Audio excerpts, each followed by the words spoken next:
Jason is going to change DBD for the better or the worse. Why do I have this? I don't know. It doesn't even do anything. Kings and queens, welcome. Wait a minute. Kings and queens, welcome back to the second channel. Hope you guys are all having a fantastic day. Jason is going to change Dead by Daylight for the better or for the worse. Now this one is going to be a little bit ranty, and I might go on a bit of tangents here and there, so you're going to have to bear with me, but that's what the second channel is about. So, Jason's going to change DBD for the better or the worse, and I want to preface this by saying I need to apologize to Jason. And the reason is, in previous videos, and what I've been saying for a very long time, is that I think that the horror base that pretty much has been in Dead by Daylight, those OG fans of this classic slashers like Freddy, Michael Myers, are already in the game. They're already playing, so they don't care about Jason coming into DBD. And if they cared that much, they'd play Friday the 13th when they could, and that's that. You know, Jason's in other games now, so why would they care? And boy, howdy, was I wrong. I was so wrong. And you know, I still might be right, but as of now, just based on views and looking at the Springtrap trailer versus the Jason trailer, it pretty much got more views than it, and it probably will get more sales and, you know, more cosmetic sales. And yeah, it's gonna be a banger, and we could even see it break Steam numbers if everything goes right. So I owe Jason an apology, because I really thought no one really cared. I thought it's the same exact fans and, you know, numbers won't be affected whatsoever. But boy, was I wrong. Now we need to take this all the way back to why this can be either good or bad. And we'll just talk about the facts of what happened for the matter. First of all, another thing I want to address is I've seen a lot of comments on Twitter, of course, where else, of people saying that, you know, creators like myself and Polly and a whole bunch of other people knew about the chapter, and we made speculation videos, and we basically deceived the public. It's only like one or two people saying that. It's not like a lot of people saying that, but it bugs me, because when there is things that I know, which is very rare. You guys might think because I'm a creator or friends with the devs, or, you know, I'm pretty close to the devs, which I guess is the same thing as friends, but I've been friends with them. I do interviews with Matthew Cote. You might think that I know a lot. I don't know anything for most of the time. Most of the time, I pretty much am in the not knowing category. And Polly's kind of the same way, because the devs, when we became Fog Whisperers, they picked us because we made speculation videos. You know what I mean? We made these speculation videos, and they like that. They enjoy that. So if they are giving information to people, they're not going to tell us, knowing we want to make those speculation videos. We don't necessarily want to know unless it's a need to know basis, as in everybody knows you need to know because we're doing something very, very special, and, you know, whatever the case may be, you know. That wasn't the case with Jason. And I think Polly summed this up so perfectly, because ignorance is bliss, and people are sometimes just ignorant and they don't think, and I mean that in the nicest way, but if you think about it logically, the way Polly put it, it just makes so much sense. Polly said, why would I make videos speculating that it's going to be Jason, knowing it's Jason? If I'm under an NDA, I will get sued, which is true. When you're under an NDA, you cannot confirm, you cannot deny, you can't even talk about the thing. There has been times where I haven't been able to talk about things, and if you scrub my channel, you'll probably find places where I never speculated on what another chapter might be. I may have talked about what perks I think are coming, or what survivors may be, but if it was like an overall chapter with just one killer or anything like that, unless it was publicly said, I probably didn't make a video on it. So I need to just get that out the way. A little mini rant there, because I've seen it so many times and I'm like, come on, guys. And then there's also people that are, you know, trying to you know, shit on creators because they had a reaction to Amori. They expect us to react like this. Wow, that was cool. Oh my god, the fire. Wow, it was okay.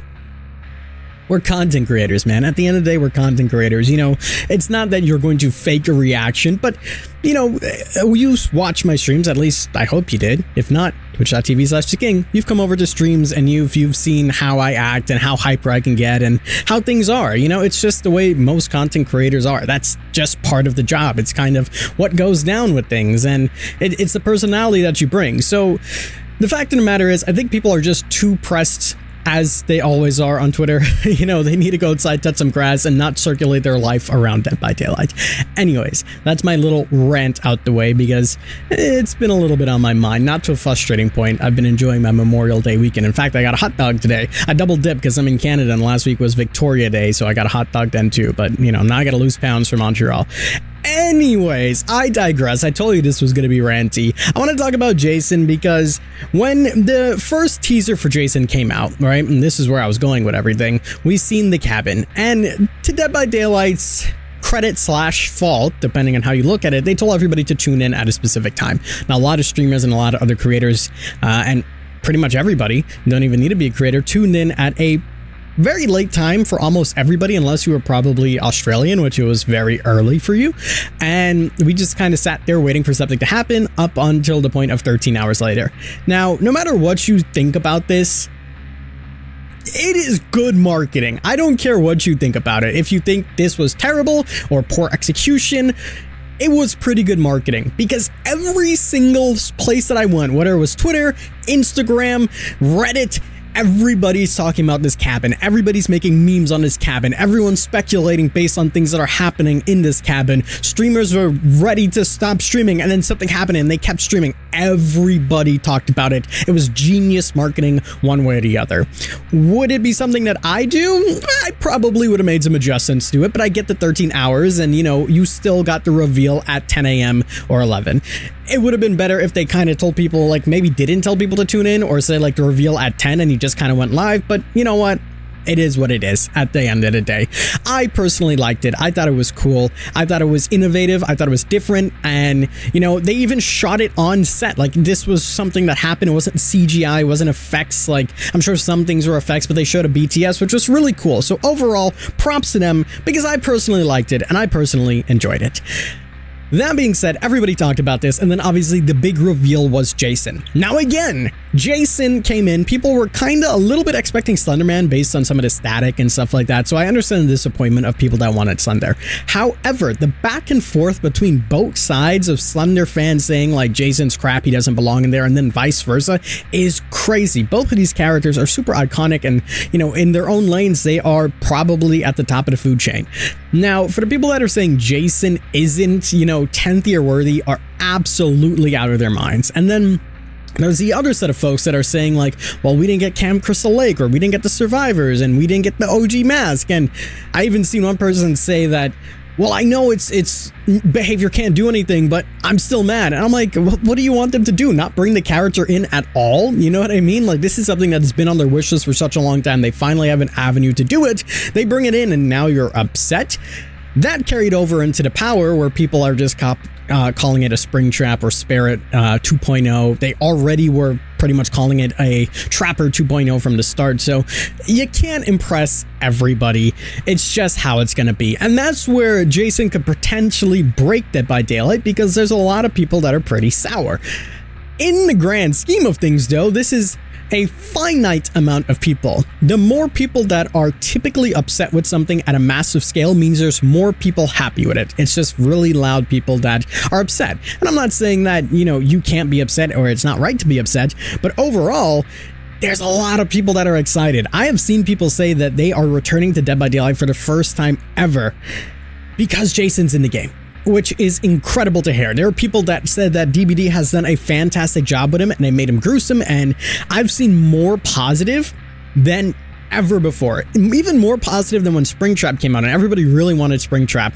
And I guess people didn't like Springtrap's power being an axe, even though that's what the creator wanted. So that's another thing that I tell people when it comes down to the Power. You don't know what's going on behind the scenes with the licensors. Maybe that's the way it had to be done. Maybe that's the way the design team decided to do because it was the criteria they were given. We just don't know. Nonetheless, I think if they execute it right, they keep them nice and strong, people will like him, people will play him, and he will go a pretty far way. And we could see peak numbers breaking out, especially if they do those cosmetics that we've seen and more, and theme events around him. I think they're going to do really good. So I'm kind of eating my words because I said that I didn't think Jason would pretty much amount to anything in the fog, which I was wholeheartedly mistaken. So again, apologies to Mr. Jason. And I'm excited. You know, I've never been a big Friday the 13th fan. You know, I don't really care about Jason. Not that I don't care. I don't watch slashers. Like, people always call me uncultured. I know who they are. I don't know every bit and piece of it, but to me, it just wasn't my lane of horror. I personally like the more paranormal horror. Ever since coming into Dead by Daylight, though, I definitely have done my due diligence and my research and understanding and watching the movies to catch up, so I at least know what I'm talking about, because what kind of person making videos to talk about these things would I be if I don't even know what I'm talking about, you know? So it's nice to still see them, and I know it means so much to people, especially those who grew up watching this, and, you know, maybe it has a special place in their heart to see it come in. And that's what I always look at these chapters at. Like, I personally don't care, but I'm not going to rain on somebody else's parade. I'm not going to be the guy that's like, oh, well, I don't care. I'm going to enjoy it. I'm going to play it for what it is. I'm going to have fun with it, as I do with every single chapter, and I'm going to applaud Dead by Daylight for getting something they've wanted for a long time, and the people that really wanted Jason, I'll applaud them too, and I'd be happy for them. And I feel like that sort of thing, not just in DBD, but in life, people aren't able to do, which is very sad. People are just kind of selfish, and they want their own things. They want things done their own way, and unfortunately, the world just does not work like that. Again, I told you this video was going to be ranty. Anyways, this is where I think Jason makes or breaks Dead by Daylight. Either it's so negative with everything, and, you know, maybe they nerf him, so the gameplay doesn't even feel good, so nobody even wants to play him, and then that's it. GG's, Jason is done and over with, and we just move on to the next thing.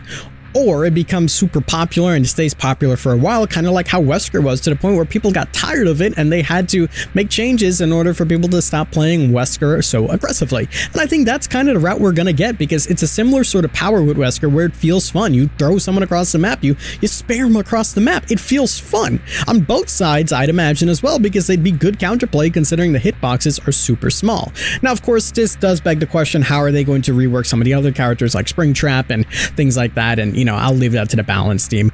Overall, I think bringing Jason into the game was a huge W. It fits for the 10th year. It made a lot of sense. The build-up was fantastic. Everybody talked about it. They've broke records when it comes down to their videos, and all that remains now is the PTB tomorrow, and then the sales and the concurrent players when it's officially in the game. That all being said, I think they're still jam-packed for this 10th year anniversary stream, man. We didn't get nothing. We didn't get a map. We didn't get a survivor. I'm sure those are probably in the works. Like, I feel like that person we've seen in the teaser has to be a survivor coming into the fog at some point in time. What else does that have to do with Jason? Or maybe they even did tease Slenderman. We know this isn't the last time we've seen of this. So, of the cabin, that is. So, I think there's a lot still jam-packed, and Jason is the tip of the iceberg, and we'll see if he makes or breaks Dead by Daylight, but I think it definitely will make it. It'll give it a resurgence, and we'll see. Maybe this will be their best year yet. So that's my rant slash talking slash everything done and done. I hope you guys did enjoy. And thank you guys again for all the support on this second channel. I really do appreciate you guys so much. It's been absolutely a pleasure returning to making content, not necessarily full-time because I have my community manager slash social media manager job. So it's been an interesting balance with streaming and making content, but with all the Jason and all the speculation stuff, it's been really fun to make these videos, and you guys are supporting me, which means the world. If you guys go above and beyond and use my code KING to get org cells or to get Jason or anything like that, I appreciate you. Let me know on Discord so you'll be entered in our giveaway. We'll be giving away a Dead by Daylight U2s, and we'll also be giving away some goodies that I get from the Montreal event when it takes place. Check out the Twitch as always. Subscribe to the channel for some more awesome content, and the main channel as always. I'm the King. I tip my crown to you guys, and we'll see you in the fog.